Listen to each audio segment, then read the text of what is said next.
This is Volusia Today, a public information radio program brought to you by the County of Volusia. Here is your host, Kevin Captain. Good morning and welcome to Volusia Today. I'm Kevin Captain with the county's Community Information Division, and I'm joined today by co-host David Hunt. Thank you so much for listening. Volusia Today is made possible by our sponsors, the Daytona Beach International Airport, the Ocean Center, Volusia Recycles, and Votran Public Transportation. So for those of you who've been listening, and when we get Dave as a co-host, everybody knows Dave is a beach goer. He's out there surfing, doing all kinds of cool stuff. But you've been laid up. You stepped on an oyster. Yeah, I had a run-in with an oyster, and it almost lost my toe. So PSA for the people out there. Be careful of oysters. Always watch.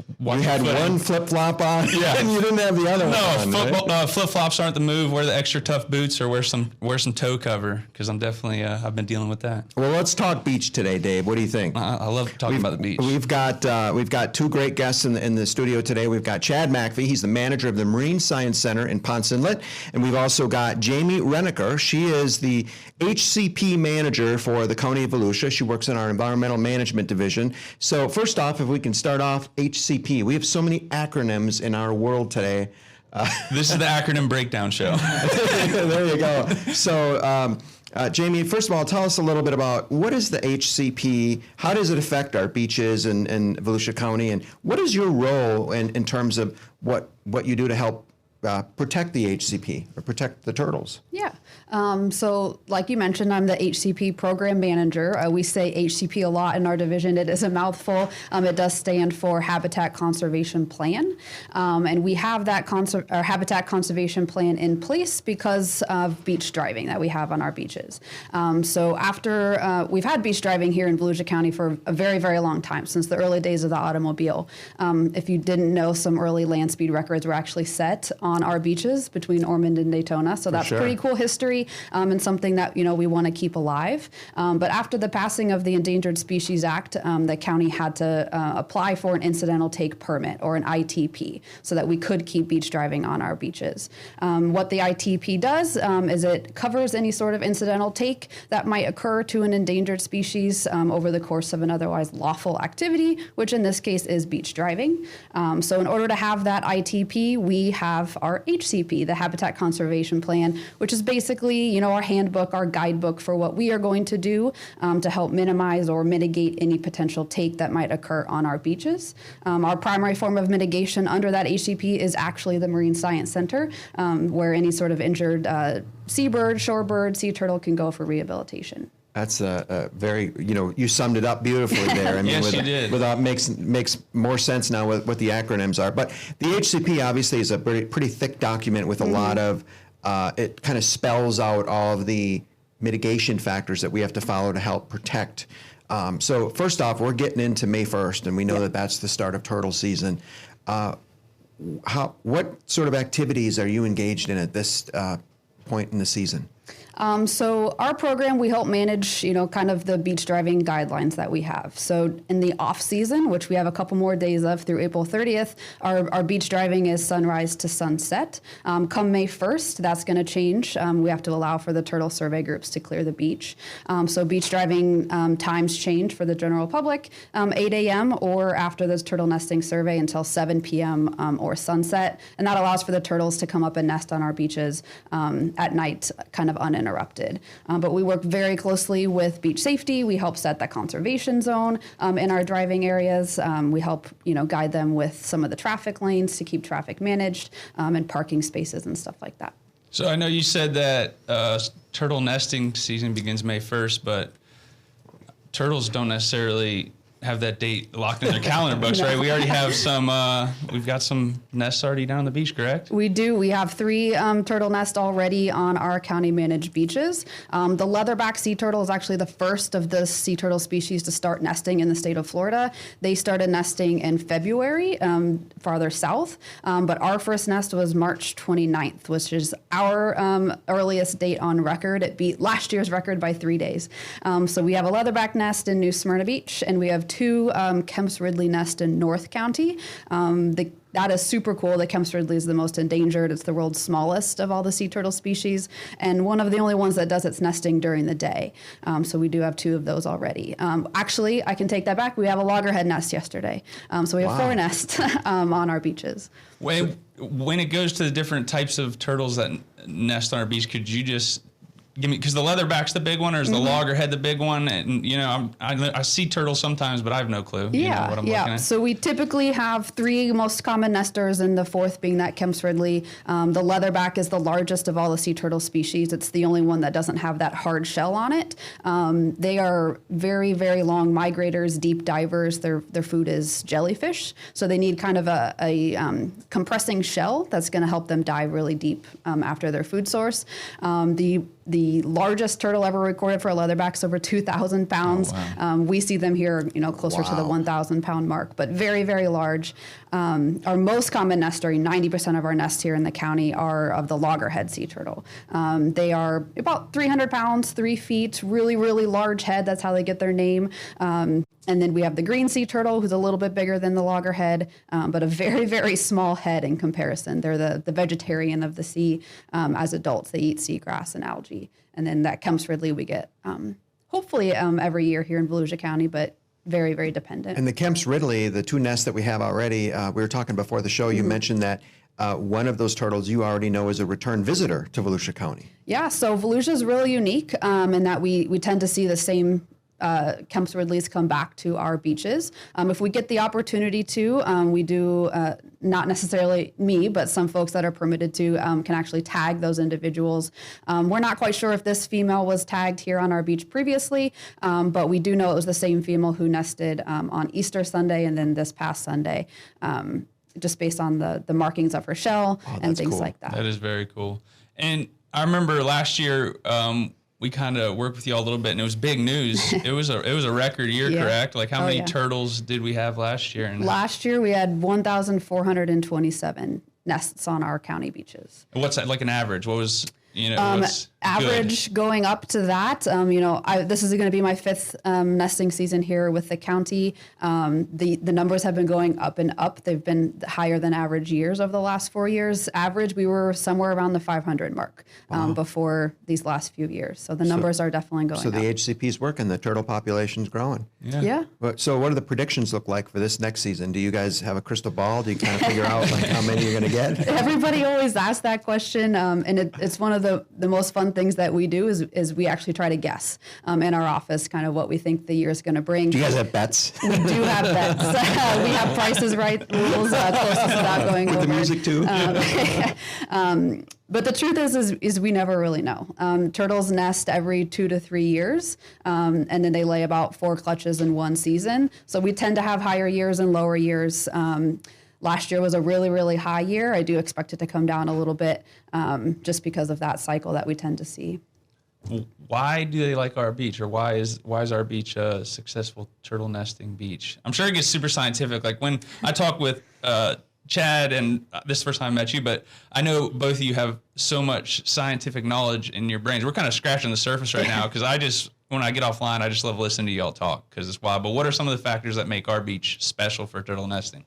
Well, really, the state of Florida is very, very unique. We hold the largest population of loggerhead turtle nesting for our region. So the Florida, coastline is very, very special. Turtles have been nesting in Volusia County for years. Our beach is also very unique because we have different types of sand habitats. We've got some of that, reddish shelly coquina sand, and we also have that white fine kind of harder packed sand. Some turtles like different areas and some, don't really care. Every turtle is very different, but our area is really unique in that way. So we got some people listening out there. What's the message to the people if they see a turtle, or what can they do to help protect the turtles? Just could you give some key points there that everybody can do to help with turtle nesting? Yeah, so we want our beaches to be, safe and enjoyable for our visitors, human and sea turtles alike. We also get a lot of really cool shorebirds that like to hang out on our beaches. So what's really important is just that we keep our beaches clean, flat, and dark. So sea turtles, they use the cues of the moon off of the water to guide themselves back into the ocean. So females can get confused by really bright lights. Hatchlings can go the wrong way. So we encourage everybody to, especially living on the beachfront, to keep their blinds closed, lights pointing in the right direction, minimize the use of any sort of white light on the beach if you're out there at night. If you do run across any turtles, let that process happen naturally. We want the turtles to come up and lay their eggs and hatchlings to get to the water safely. Knock down any sandcastles that you made during the day, fill in any holes that you've dug while you've been out there on the beach, just so the turtles can come up and do what they need to do. Very cool. We're talking with Jaymie Reneker. She is the Habitat Conservation Plan Manager with the county's Environmental Management Division. We'll take a quick break. When we come back, we'll talk with Chad Macfie to see how the Marine Science Center is integrated with the HCP and caring for injured sea turtles. Stay with us. Subscribe to the Volusia County YouTube channel. Let's go! There are so many great places to explore. And things to learn. We have countless features showcasing history, nature, wildlife, and recreation. Subscribe and hit the bell icon. Go ahead, subscribe. But that's not it. There's more. Subscribe and hit the bell icon and fully explore. Score!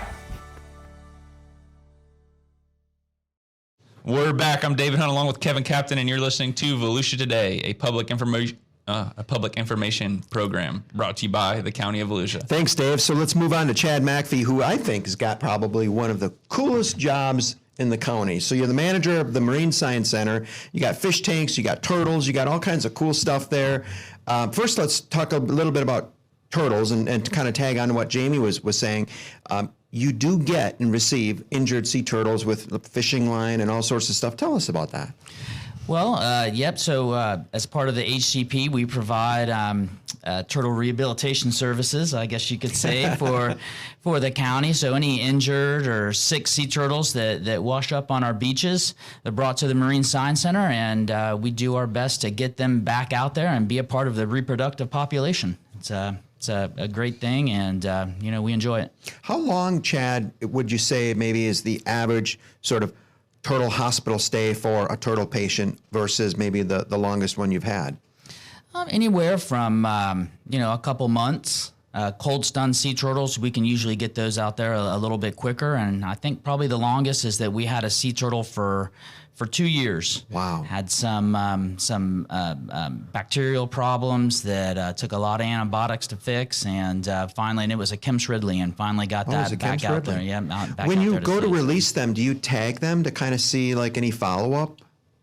We do. We pit tag them, and also we flipper tag them. So the flipper tag is great because it gives an immediate visual identification number, and the pit tag is great. We can scan that and get some additional information from that. So some facilities satellite tag the turtles, but we do not do that here at the Marine Science Center. Interesting. The Marine Science Center, if you go there, it's not only a rehabilitation, it's also an education center. But I wanted to, because you can actually see there's a plexiglass wall where you can see work taking place and Yep. veterinarians or marine scientists working on turtles, which is absolutely amazing. What are some of the things that you see, the injuries you see the turtles have? Are any of them like human causes or things that we can work on, like discarded fishing line or something? Yeah, we do see quite a few injuries from fishing line.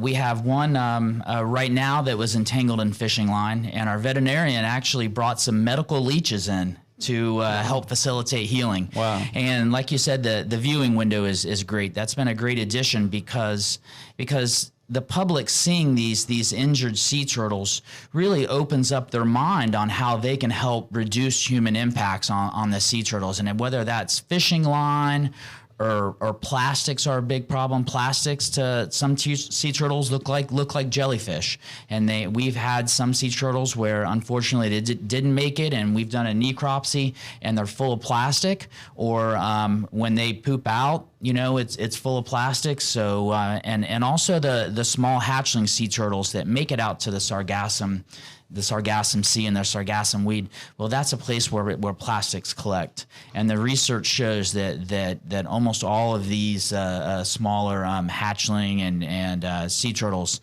have some plastics in them. So it's important to really make sure that plastics get recycled or properly disposed of. So, and we got some sargassum seaweed coming in right now. You can smell it right on the beach. And Dave, you put together a cool video and poem that it's don't panic, it's organic. But that's right. We do see some of the plastics and things that just naturally collect in there. It is, and like I said, it's having the telling the stories of these sea turtles and the challenges that they go through is a great educational message for the public, and it really sinks in. So having that viewing window, and also when you come to the Marine Science Center, you can see all of the sea turtles in the pools and see them going through the rehabilitation process, and talk to staff and our great volunteers there that just doing an amazing job of educating the public. And you do it at all levels. You got the turtle tots, you have summer camp programs. You're really educating the young people coming up as well as the parents or the grandparents who are visiting, and you're constantly improving your educational resources. Can you talk to us about some of the improvements and new educational displays or resources that you have down there at the Marine Science Center? Yeah, we're excited. We been funded for a new raptor exhibit, and that's under construction right now. And so this new raptor exhibit is going to provide 6 new habitats for our raptor ambassadors, which are important parts of our ecosystem here in Volusia County. And so it's going to provide a new and exciting way to educate the public, not only on the importance of raptors and the role that they play, but how they can help turn their backyards into suitable habitat for all kinds of animals. And a lot of that has to do with the food chain and creating Florida-friendly landscapes that attract pollinators and attract insects, that attract birds, and then of course the raptors feed on those birds and also rats and vermin that also need to be controlled in the population. So some great things that I like are things that each homeowner or each citizen of Volusia County that they can do to help. A lot of people always say, hey, what can we do to help? Sometimes it's complex, but this exhibit's really going to give them an idea on how they can go home and help, all of the insects, birds, all of these animals that we share our backyard with, so really excited about that. And Dave and I were there for the groundbreaking. We saw you. I think you had the biggest scoop in your shovel there. You wanted to get that exhibit going. But besides the raptor exhibit, you've got a shark exhibit. You've got a new aquarium coming. What else is? Yeah, I see some bones and some jaws over there. Can we maybe hold those up? We do this on video on YouTube as well. Can we maybe hold those up and show the people? So brought in a shark jaw here, and so our new shark exhibit really helps to educate the public about the importance of shark conservation and the role that sharks as apex predators play in our marine environment. For instance, whenever we see a decline in any apex predator, then we start to see an increase in their prey items. One of the animals that sharks like to feed on are cow-nosed stingrays. And so as those cow-nosed stingrays populations start to increase, well, cow-nosed rays like oysters and clams. So then we see a decrease in these very, very important organisms that not only filter out their water, but produce millions and millions of larvae that juvenile and larval fish depend on to reach their reproductive age. So it's, we tie all of that together, and people are fascinated by sharks. And, we want to educate the public that, sharks are an important part of the environment and nothing to be scared of. Yeah, the display is really cool because you have small jaws. What are some of the smaller jaws you have there? What are some of the sharp nose jaw? Also, black tip sharks and spinner sharks that are probably one of most of the abundant sharks in our near shore area right there. And we like to tell the story of how you can look at a shark's teeth and see what kind of prey that they are after. So black tips and spinners have very small, narrow teeth because their major prey item are mullet, which are small fishes. And all the sharks that are on the exhibit, they're all local to our waters here. Absolutely. There's probably about 25 different species of sharks that live in Florida and or migrate through Volusia County. And you got a big aquarium coming too. Yeah, right? we have an artificial reef aquarium. John Crisp was a big part of the Marine Science Center and the beginnings of the Marine Science Center, and big into artificial reefs. So we've named this new exhibit after John Crisp, retired from the county, and artificial reefs play such an important part of protecting our natural reef environment. This critical natural reef environment offshore, about 25 miles offshore of Volusia County. And so this new exhibit is going to be themed after the Lady Philomena that was sunk off of Volusia County, a steel hull ship that was confiscated by Border Patrol for smuggling cocaine, and we turned it into an artificial reef. So we're excited to really highlight that just major resource and commitment by the County of Volusia, and talk about how important it is, and how visitors and the residents of Volusia County can utilize those resources and go out there and teach their kids how to fish. Yeah, we've seen some renderings of what that's going to look like, and it's amazing. You are putting a ship with plexiglass panels in the Marine Science Center with everything correctly sized down to the right size. You're going to have the proper habitat and the same kind of fish in the tank, correct? Yeah, it's gonna look like a steel hull ship in the middle of the Marine Science Center, and you'll be able to walk through the bow section and view it from the front, and just a lot of great educational material and videos. We're excited. We hope that's finished sometime towards the mid to end of next year. A lot of planning and building to do with that exhibit. So that's excellent. You're giving me goosebumps. I'm excited about that. And you also mentioned, Chad, earlier that so much of the operations that occur at the Marine Science Center is the result of the volunteers that you have.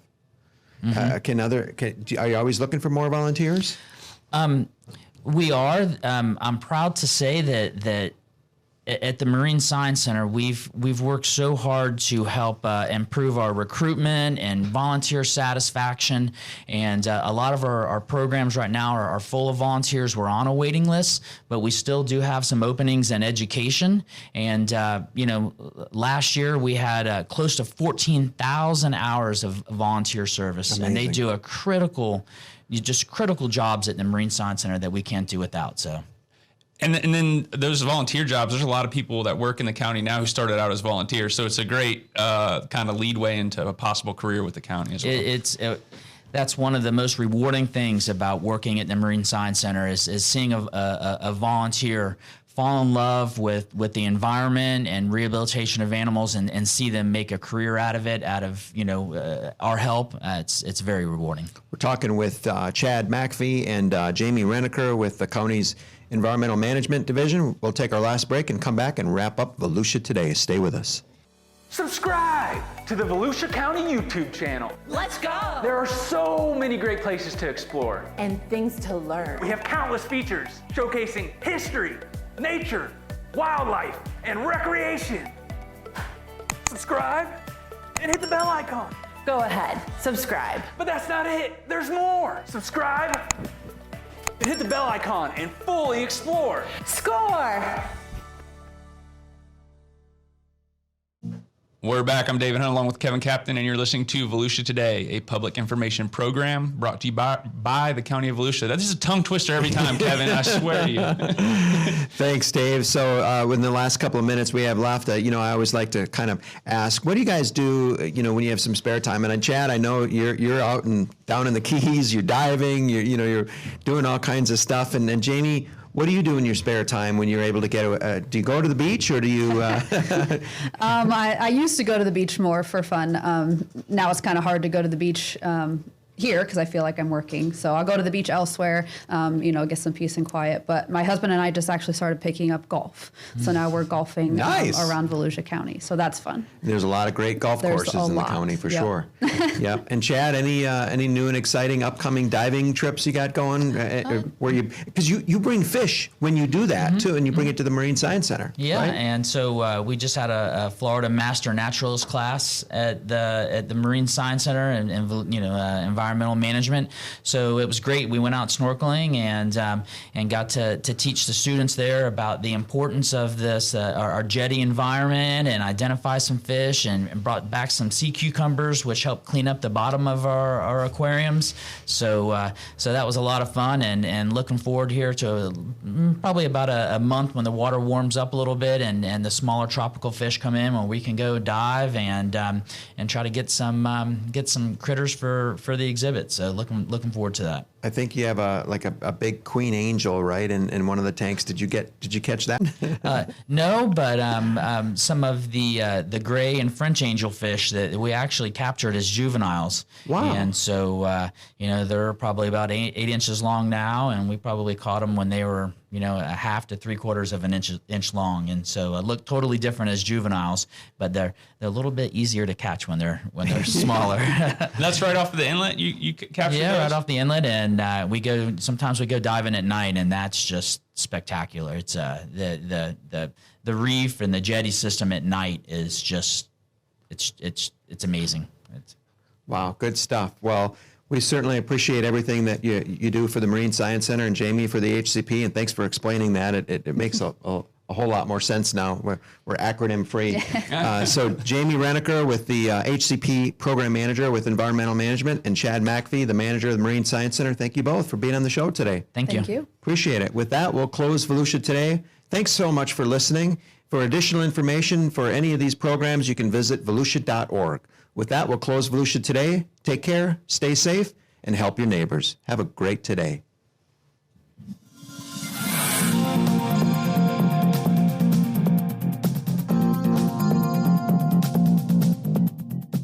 If you have a comment about Volusia Today, or if there is a topic you would like to hear featured, please contact Volusia County Community Information at 1-866-345-0345.